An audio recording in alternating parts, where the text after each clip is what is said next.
This presentation, The Vision of Your Brother, explores how our perception of others shapes every relationship. We will examine the ego's drive for specialness and contrast it with a liberated, holy relationship, drawing on principles from A Course in Miracles to guide practical inner transformation. Every encounter mirrors the state of our own mind. How we see, treat, and think of another is how we see, treat, and think of ourselves. To recognize a brother's holiness, we must first understand why we miss it. This requires mapping the split mind that colors all perception. The mind runs on two incompatible curricula. The ego is driven by fear and separation, using guilt and fragmentation to preserve itself. The Holy Spirit is driven by love and peace, extending truth to restore wholeness. Our experience depends on which teacher we choose in each moment. The ego defends itself by projecting inner guilt outward. First, the mind feels a painful lack of love. Next, this guilt is pushed away by seeing it in others. Finally, the brother becomes a distorted screen for what we cannot face in ourselves. Projection then limits what we can perceive. We often meet the present through the lens of the past. Unresolved hurts generate shadow figures that we overlay onto current relationships.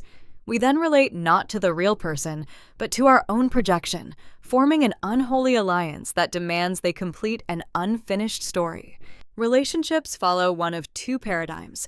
Special relationships seek sacrifice and ego preservation, rooted in past pain and future anxiety, and driven by projected shadows, leading to conflict. Holy relationships aim at healing and mutual awakening, grounded in the present and true empathy. The ego equates love with sacrifice and turns relationships into trades. Each partner tries to exchange an unwanted self for a preferred one, generating guilt and mutual demands for further sacrifice. This cycle obscures genuine union and keeps both parties trapped in specialness.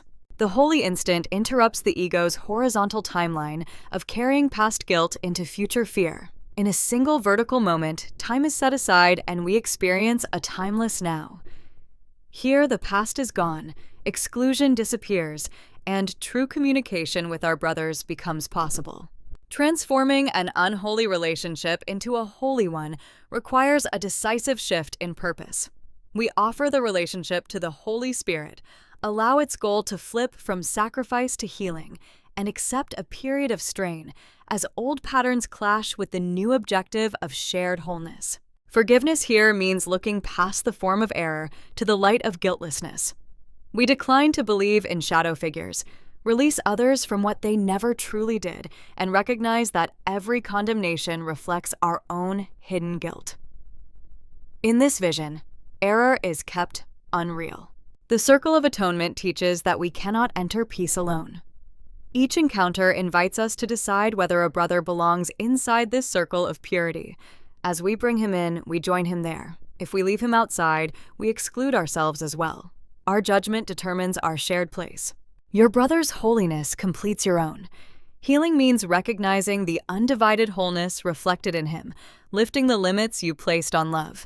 As you accept this shared light, the relationship becomes an illuminated mirror, revealing the unified mind beyond the ego's fragmentation.